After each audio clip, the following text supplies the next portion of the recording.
नमस्ते मित्रों, जय सिया राम, जय बाबा की।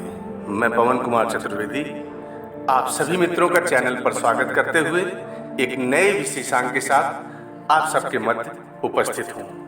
और आशा ही नहीं, पूर्ण विश्वास है कि बाबा की कृपा से आप सभी लोग सकुशल होंगे और बाबा की कृपा से आगे भी इसी तरह से जीवन आनंदमय होगा।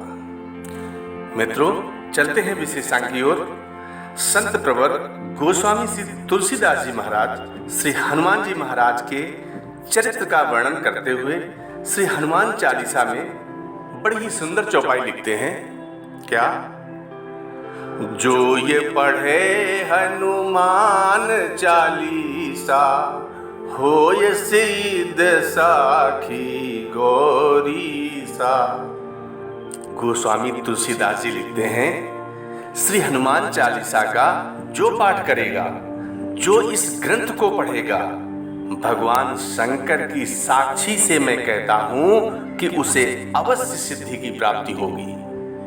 अब जिस ग्रंथ की ऐसी महिमा है, जो पढ़े, जो का अर्थ कोई भी श्री हनुमान चालीसा के पाठ में ऐसा नियम नहीं है कि कौन पढ़ सकता है, कौन नहीं पढ़ सकता है। बहुत बार ऐसा प्रश्न पूछा जाता है। अब एक देवी ने पूछा कि हम पढ़ सकते हैं क्या? महिलाओं को हनुमान चालीसा पढ़ने का अधिकार है? हमने कहा, बहन, हमसे क्या पूछ रही हो? श्री हनुमान चालीसा ने ही उत्तर दिया है कि जो ये पढ़े हनुमान चालीसा, अब जो पढ़े, चाहे वह महिला हो, पुरुष हो, बालक हो, वृद्ध हो, युवक हो, रोगी हो, निरोगी हो, कोई भी पढ़े, जो ये पढ़े हनुमान चालीसा। और एक बात ये कि किसी को भी पढ़ने का अधिकार है, हर समय अधिकार है श्री हनुमान चालीसा पढ़ने का। और दूसरी बात, पढ़ने में कोई शर्त नहीं है। मन लगाकर पढ़ो, सावधानी पूर्वक पढ़ो, सवेरे सवेरे पढ़ो, पूर्व की तरफ मुख करके पढ़ो, आसन लगाकर पढ़ो, उत्तर की तरफ देखकर पढ़ो। कहा कि कैसे पढ़ें ये भी नहीं लिखा, कौन पढ़े ये भी नहीं लिखा, बस जो ये पढ़े हनुमान चालीसा। कैसे पढ़े? कहा कैसे की बात ही नहीं, बस पढ़े। कितनी सुविधा है। हनुमान चालीसा कोई भी पढ़े, केवल पढ़े, उसको सिद्धि मिल जाती है। विश्वास नहीं होता कि बिना किसी नियम के और किसी को केवल ये हनुमान चालीसा पढ़ने से सिद्धि मिल जाएगी। श्री तुलसीदास जी महाराज, आपके वचन पर हमें विश्वास नहीं होता। तो तुलसीदास जी कहते हैं, विश्वास करो, क्योंकि इसकी साक्षी स्वयं गौरीपति भगवान शंकर दे रहे हैं। भगवान शंकर की साक्षी करके कहता हूं कि कोई भी कैसे भी श्री हनुमान चालीसा का पाठ करे, इस ग्रंथ को पढ़े, उसे अवश्य सिद्धि की प्राप्ति होगी। तो ऐसी महिमा है श्री हनुमान चालीसा की। जिस ग्रंथ की ऐसी महिमा है, उसी की गाथा, उसी की महिमा हम लोग श्री सीताराम जी की मंगलमयी प्रेरणा से आज श्रवण कर रहे हैं। जगत जननी जानकी माता के आशीर्वाद से श्री हनुमान जी सकल गुण निधान हैं। और एक बात और है, गुण सज्जन के पास इकट्ठे होकर रहते हैं। जैसे वर्षा चारों तरफ होती है, पानी बरसता है, फिर पानी बहता है और तालाब में जाकर ठहरता है। भगवान श्री राम जी ने लक्ष्मण जी से यही कहा कि सिमटी सिमटी जल भरही तलावा, जिमि सद्गुण सज्जन पहियावा। अर्थात कहने का आशय, सद्गुण सज्जन के जीवन में ठहरते हैं। तो श्री हनुमान जी महाराज तो सज्जन हैं, इसलिए सारे गुण उनमें इकट्ठे हो गए हैं। अब आप कहेंगे सज्जन की पहचान क्या है?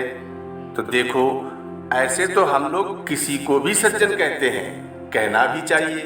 किंतु श्री रामचरितमानस में सज्जन की 3 परिभाषाएं दी हैं। एक तो स्वयं श्री हनुमान जी ने बताया सज्जन कौन, एक भगवान श्री राम जी ने बताया सज्जन कौन, एक श्री तुलसीदास जी ने सज्जन की परिभाषा दी। जब श्री हनुमान जी माता जानकी की खोज में लंका जाते हैं और विभीषण के महल के समीप पहुंचते हैं तो क्या देखते हैं कि विभीषण जी अभी अभी जागे हैं और श्री राम राम स्मरण करने लगे। तो हनुमान जी क्या बोले मन ही मन, राम राम तेहि सुमिरन कीन्हा, हृदय हरषि कपि सज्जन चीन्हा। अर्थात श्री हनुमान जी ने समझ लिया कि ये सज्जन हैं और जो श्री राम राम स्मरण करे, भगवान का नाम ले, वह सज्जन है। तो इस दृष्टि से श्री हनुमान जी भी सज्जन हैं, क्योंकि सुमिर पवन सुत पावन नामू, अपने बस करी राखे राम। श्री हनुमान जी निरंतर राम नाम स्मरण करते हैं। जय सिया राम, जय जय सिया राम, श्री राम राम राम स्मरण करते हैं। तो हनुमान जी भी सज्जन हैं। इसलिए गुण सागर जय हनुमान ज्ञान गुण सागर, क्योंकि जिम सद्गुण सज्जन पहियावा। और दूसरी बात श्री राम जी ने परिभाषा दी है सज्जन की, क्या? जननी जनक बंधु सुत दारा, तनु धन भवन सुहद परिवारा, सबके ममता ताग बटोरी, मम पद मनाई बांधी बर डोरी। अर्थात माता पिता भाई पुत्र पत्नी शरीर धन मकान परिवार सबसे अपनी ममता हटाकर श्री राम जी कहते हैं जो मेरे चरणों से जोड़ दे वही सज्जन है। और आगे अस सज्जन मम उर बस कैसे, लोभी हृदय बसई धनु जैसे। और इसलिए भगवान श्री राम कह रहे हैं कि ऐसे सज्जन मेरे हृदय में उसी तरह बसते हैं जैसे लोभी के हृदय में धन बसा करता है। और हनुमान जी ने तो अपनी पूरी ममता भगवान के चरणों से जोड़ दी है, क्योंकि एक दिन श्री राम जी ने कहा, हनुमान मैंने तुम्हें कोई पद नहीं दिया, किष्किंधा का पद तुम्हारे कारण सुग्रीव को मिला, लंका का पद विभीषण जी को तुम्हारे कारण मिला, और अयोध्या का पद मुझे तुम्हारे कारण मिला, पर तुम्हें कोई पद नहीं मिला। हनुमान जी ने कहा, सबसे ज्यादा लाभ में तो मैं हूं प्रभु। राम जी ने कहा, कैसे? कहा कि सुग्रीव को किष्किंधा का एक पद मिला, विभीषण को लंका का एक पद मिला, और अयोध्या का एक पद आपको मिला। हनुमान जी ने तो प्रभु के चरणों में सिर रखकर कहा कि प्रभु मुझे तो आपके ये 2-2 पद मिले हैं, तो जिसे 2-2 पद मिले हों वह एक पद के चक्कर में काहे को पड़े। और इस दृष्टि से भी हनुमान जी सज्जन हैं। अब एक परिभाषा श्री तुलसीदास जी ने दी है कि सज्जन कौन। कहा कि दूसरे के सुख को देखकर जो सुखी हो जाए, दूसरों के सुख से जो प्रसन्न हो जाए, वह सज्जन है। कैसे? बरसात होती है, नदियों में जल बढ़ता है, उमड़ घुमड़ कर नदियां चलती हैं, तालाब भी उमड़ने घुमड़ने लगता है। अतः ऐसे तो दुनिया में बहुत से लोग हैं कि अपने में कुछ बढ़ोतरी होने पर उमड़ने घुमड़ने लगते हैं, लेकिन सज्जन कौन? कहा कि समुद्र में ज्वार कब आता है कहा कि जब पूर्णिमा के दिन चंद्रमा पूर्ण होता है तो पूर्णता तो चंद्रमा को मिली, पर ज्वार समुद्र में आ गया।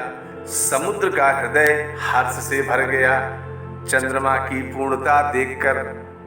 तो वे सज्जन हैं जिनका स्वभाव समुद्र की तरह है। पूर्णता दूसरे की देखकर अपने हृदय में हर्ष उमड़ने लगे तो समझ लो हम सज्जन हैं। तो इस दृष्टि से भी हनुमान जी सज्जन हैं। क्यों? राज्य सुग्रीव को मिले तो श्री हनुमान जी प्रसन्न, राज्य विभीषण को मिले तो श्री हनुमान जी प्रसन्न, और राम राज्य अयोध्या वासियों को मिले तो श्री हनुमान जी प्रसन्न। वे सज्जन हैं और सद्गुण सज्जन के पास ही ठहरते हैं। इसीलिए कहा है जिमि सद्गुण सज्जन पहियावा। तो हनुमान जी सज्जन हैं। तभी तो गोस्वामी जी कहते हैं जय हनुमान ज्ञान गुण सागर, जय कपीस तिहु लोक उजागर। मित्रों, आज का विशेषांक कैसा लगा कमेंट करके अवश्य बताइएगा। नमस्ते मित्रों, जय सिया राम, जय बाबा की।